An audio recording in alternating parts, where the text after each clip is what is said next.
internal. 13, 12, 11, 10, 9, 8. Ignition sequence start. Engines on. 5, 4, 3, 2, 1. Apollo 15 was launched 50 years ago on July the 26th, 1971. It was a relatively big step from the previous 3 missions. As President Nixon stated, it would be the most ambitious scientific exploration in space at that time.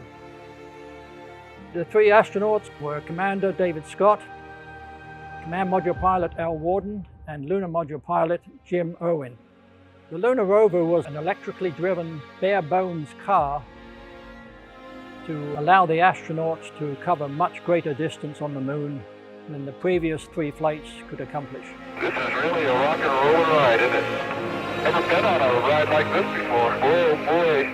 It had a top speed of about 8 miles an hour, although I think in later flights they actually cranked that up to about 11 miles an hour.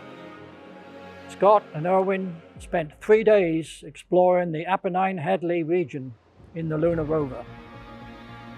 There's actually a plaque on the Lunar Rover vehicle that was left on the moon that says "Man's first wheels on the moon." The heavy focus on science for Apollo 15 was its primary feature. It was achieved 2 ways. One, of course, with the Lunar Rover vehicle on the moon to gather more lunar data. And secondly, the Command Service Module carried a sim bay of scientific instruments that allowed Al Worden to gather many photographs and much data as he circled the moon for his 3 days in orbit.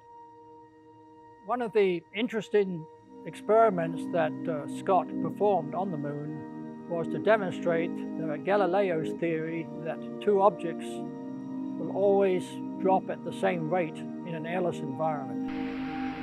For our Falcon, and I'll drop the 2 of them here, and hopefully they'll hit the ground at the same time.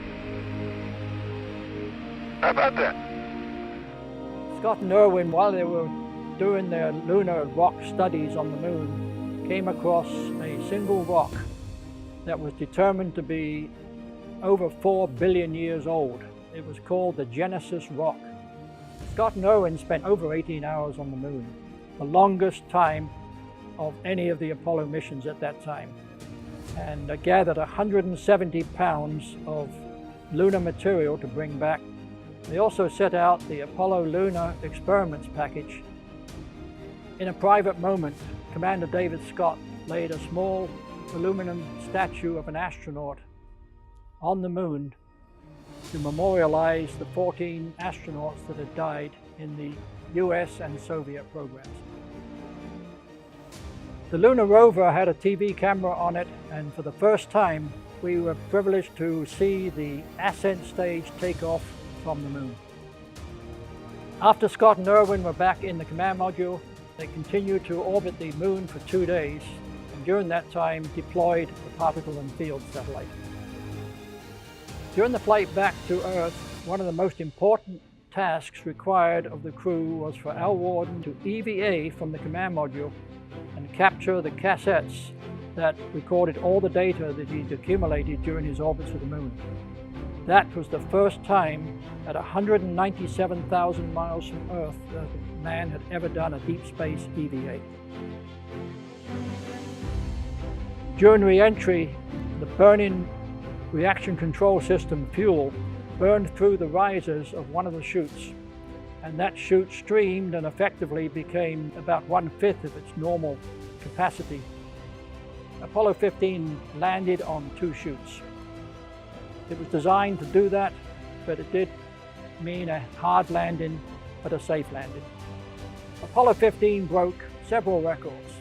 The first use of the Lunar Rover, the first deep space walk by Al Worden, the heaviest payload in lunar orbit at 107,000 pounds, and the longest crewed lunar mission of 295 hours.